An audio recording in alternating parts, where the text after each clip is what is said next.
எப்படி hair oil prepare பண்ணுறது அப்படின்னு பார்க்கலாம். ஸோ இதுக்கு தேவையான திங்ஸ் பார்த்துக்கலாம். ஃபஸ்ட்டு வந்து இதுக்கு வந்து ஹைபிஸ்கஸ் யூஸ் பண்ணிப்போம். அதோட செம்பருத்தியோட பூ மட்டும் எடுத்து வச்சுருக்கேன். அடுத்தது ஒரு 8லேருந்து ஒரு 9 சின்ன உள்ளி எடுத்து வச்சுருக்கேன். அப்புறமா வந்து ஹைபிஸ்கஸோட லீஃபு, ஸோ அதோட இலையை எடுத்து வச்சுக்கோங்க. அது கொஞ்சம் ஒரு 4-5 எண்ணம் எடுத்து வச்சுருக்கேன். அது மாதிரி ஒரு டீஸ்பூன் வெந்தயம் எடுத்து வச்சுருக்கேன். ஸோ இவ்வளோ எடுத்து வச்சுருக்கேன். நாங்கள் வீட்டிலே காய போட்டு எடுத்து ப்ரிப்பேர் பண்ணால் கோகோனட் ஆயில் இதில் இருக்குது. ஸோ இதெல்லாம் வச்சு நம்ம எப்படி ப்ரிப்பேர் பண்ணுறதுன்னு பார்க்கலாம். இப்போ நம்ம ஆயில் ப்ரிப்பேர் பண்ணுறதுக்கு தேவையான இதை அரைச்சிக்கலாம். கொஞ்சம் சின்ன உள்ளி போட்டுக்கோங்க. ஸோ அடுத்தது வந்து கொஞ்சம் செம்பருத்தி வச்சுருக்கேன். ஸோ அதை போட்டுக்கலாம். ஒரு 3 பூ போட்டிருக்கேன். அடுத்து வந்து செம்பருத்தியோட இலை ஒரு 5-6 எண்ணம் இருக்குது. ஸோ அதை போட்டுக்கிறேன்.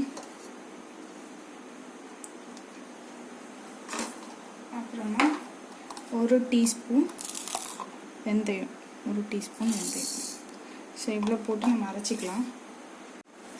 கொஞ்சம் தண்ணி விட்டுக்கோங்க. தண்ணி விட்டு அரைச்சி எடுத்துகிட்டு வந்துடுங்க.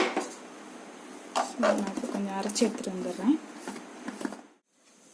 நான் கருவேப்பிலை மிஸ் பண்ணிட்டேன். ஸோ அதுவும் போட்டு அரைச்சி எடுத்துக்கோங்க.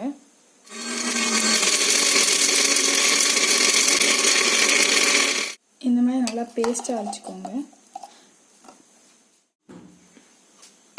ஸ்டவ் ஆன் பண்ணிட்டு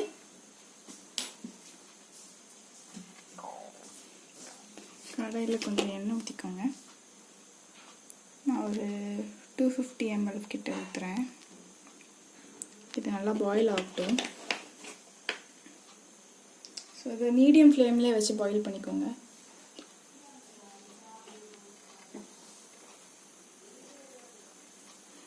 ஸோ கொஞ்ச நேரம் பாயில் ஆகட்டும்.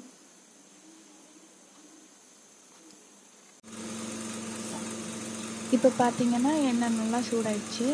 இப்போ பேஸ்ட்டை நான் போட்டுக்கிறேன்.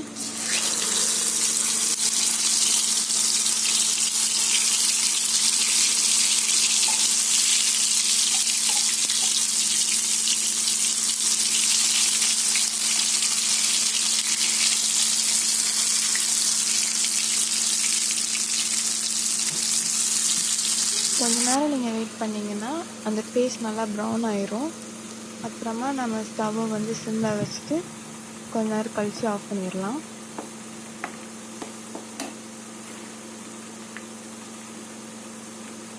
இது சிம்மில் ஒரு 5 to 10 minutes அப்படி இருக்கட்டும். கொஞ்சம் நமக்கு அது ப்ரௌனாக தெரியும். இன்னும் கொஞ்சம் அது ப்ரௌன் ஆகணும். ஸோ அது வரைக்கும் கொஞ்சம் வெயிட் பண்ணலாம்.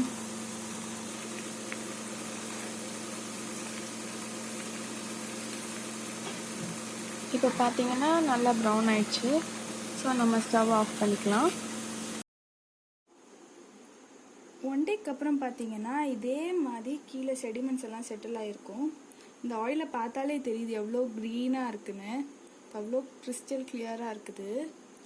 ஸோ இப்போ நம்ம இதை ஃபில்ட்ரு பண்ணி எடுத்துக்கலாம். இந்த ஹேர் ஆயில் அவ்வளோ பெனிஃபிட்ஸ் இருக்குது. நீங்கள் இதை வீக்லி ட்வைஸ் ஹேர் வாஷ்க்கு முன்னாடி அப்ளை பண்ணிக்கலாம். நீங்களும் வீட்டில் இதே மாதிரி ட்ரை பண்ணி பாருங்கள். நம்ம வீடியோ உங்களுக்கு பிடிச்சிருந்துச்சுன்னா லைக் பண்ணுங்கள். நீங்கள் நம்ம சேனலை ஃபஸ்ட் டைம் பார்க்குறீங்கன்னா சப்ஸ்கிரைப் பண்ணிக்கோங்க. பக்கத்தில் இருக்க பெல் ஐக்கானும் ப்ரெஸ் பண்ணிக்கோங்க. Tata bye bye. See you guys again.